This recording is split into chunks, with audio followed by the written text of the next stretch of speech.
Hey guys, what's going on? So today I wanted to do a thing that I've been thinking about for a little while. And what that thing is comparing these 4 different ESP guitars that I have that were all built in 2008 at ESP in different factories. So obviously, not being the same guitar, you can't compare too directly, but I thought it might be kind of cool to just go over some of the differences, being that they are what they are.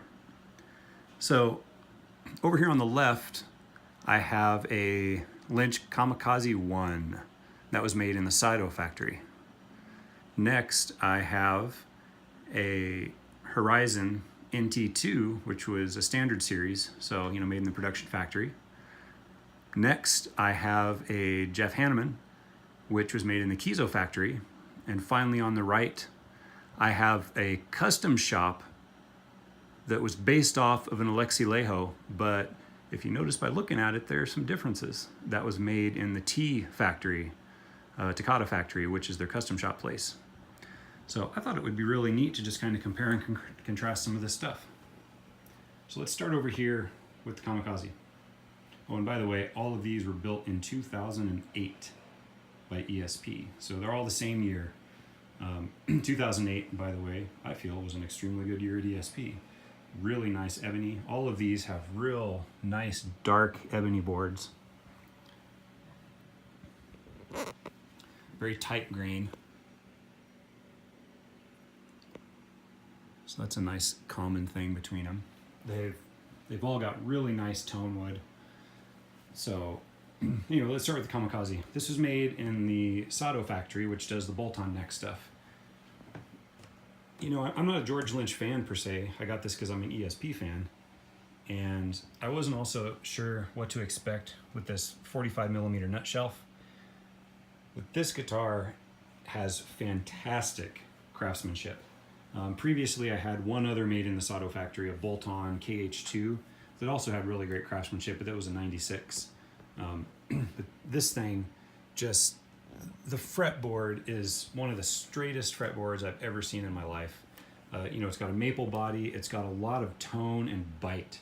This thing really, really digs in and bites, especially when you give it some volume. And a big, wide neck.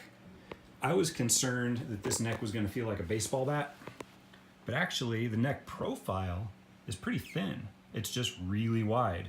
So it's a very comfortable neck to play, especially for doing chords. Kind of the polar opposite of the Hanneman, which we'll get to in a second. It's not, to me, a race car neck, like these guys are, but it's just different. So it's kind of nice to have in the stable. Next over here, we have this Horizon NT2, which was made in the standard series factory, so more production line. And I've had a few of these. This particular one I've kept for last because it just has really killer tone in the wood. It's nice and playable. The neck is pretty thin. It's, the thin U profile. Very playable, killer tone. Another reason I keep this one around is because it's got the coil tap, so I can go single coil mode. Next, we have my Jeff Hanneman. This particular guitar is probably the best guitar I've ever played, period, end of story. It does have a relatively thin neck in terms of the nut width. It's only 41.5 millimeters, and it's got the extra thin U neck profile. It's extremely fast and extremely smooth to play. And just heaviest tone. This guitar, I've had a few Hannemans, including the LTD Hanneman, and these things just have the heaviest tone. If you're doing high gain stuff, I've never played another guitar that has as much heavy tone as these Hannemans do. With the neck through body, with the Kaler. Kalers, which I prefer to Floyd Rose's personally for a couple of reasons. So you can see I have a few of them here. One reason is intonation doesn't change with the rocking action because this stays in the same spot. And another reason is string height doesn't change with the tremolo action. So you can actually set up your string height notably lower than you can on a Floyd Rose, because with the Floyd Rose, the string height changes with bending. And if you go too low on your action, you can actually fret out when you bend up. So, and it takes less meat out of the body because it's just this little hole right here. It doesn't have the whole gouge on the backside like the Floyd Roses. Personal preference. Finally, we have this thing. And at first glance, it looks like an Alexei Laiho model, but this was actually built in the custom shop in the Takata factory. And some of the differences are, first, it has the Kaler instead of the Floyd Rose, and it has a neck pickup, whereas the Alexeis just have the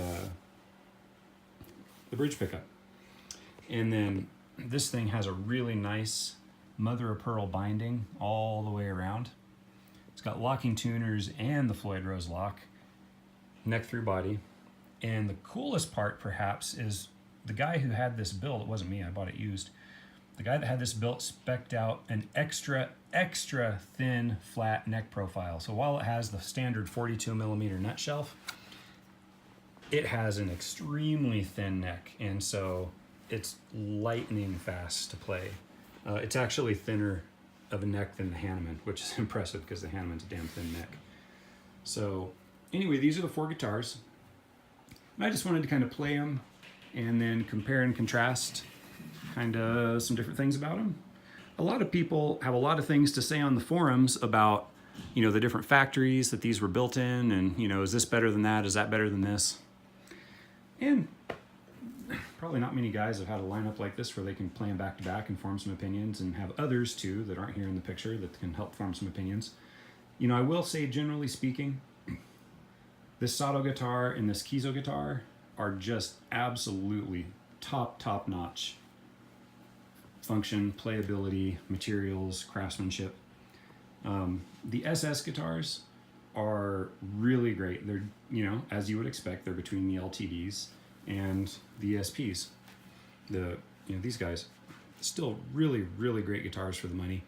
On this one, I will say, and this is just a relic of this guitar, I did have to have the fret ends dressed because they sprouted a little bit after a few years, where, you know, that hasn't been the case with the other ones. But I've had other Horizons where that wasn't the case, so that just was this particular guitar, but I wanted to note that. Anyway, let's go ahead and make some noise with these guys, and pipe up, leave some comments, and see what you think. Thanks. All right, guys, so here's the setup. So what I'm going to attempt today is I'm going to take my little Ditto X4 looper, and I'm going to plug a rhythm into my multi-watt dual rectifier, have that come out through the V30 cab. And then while that's rhythming on top of it, I'm going to play just some simple leady stuff on my 2C++ coming out of this cab, and it happens to have a old UK G12 T75 in it. And then I'll mic back here, just kind of picking up the room so we can hear them all going together. And to reiterate, you know, these things that I'm doing are about tone. They're not about my skill as a guitar player. So just focus on the tone, and, you know, don't worry about what I play or don't play.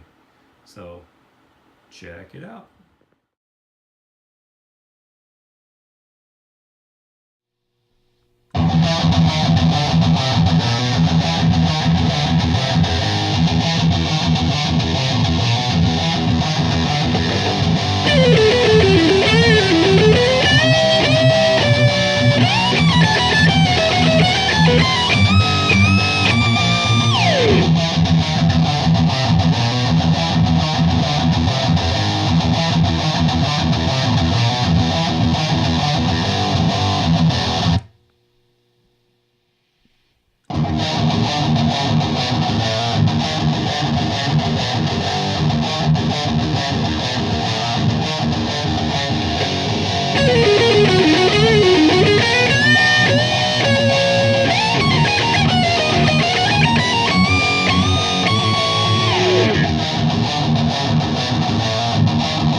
now that we've done all that, a couple more thoughts I had that I wanted to share with you. I want to tell you what pickups we're using. So in all of these, I used the bridge pickup for the rhythm through the rectifier and the neck pickup through the 2C++ for the lead part. In this one, these are all just stock. So this is a Screamin' Demon down here in the bridge. And then this is actually an ESP in-house whine that Lynch just happens to like. Over here on this one, this is the Seymour Duncan standard JB and 59 combination. And then both of these guys have the standard EMG 8185 configuration. And then over here, everybody always wants to see the settings. So here's the settings that I was using for the leads. And then over here on the orange channel, the setting I was using for the rhythm. So anyway, I hope you guys enjoyed it. All the duck guitars, they absolutely have a different character. You know, the Hanneman and the Horizon are just so fast and easy to play and have perfect fret access all the way up.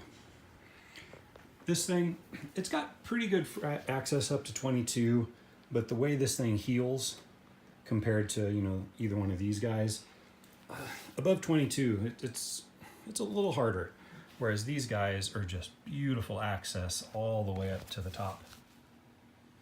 So if you're a lead guitarist, highly recommend that neck profile.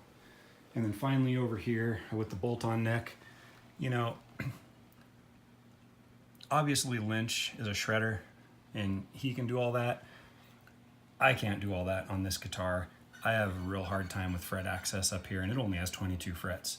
So, you know, I don't care what you say, bolt-ons just don't have as good of high fret access. There's a really good neck through like these guys. But it's a different tone. So, you know, what they say, there's an ass for every saddle.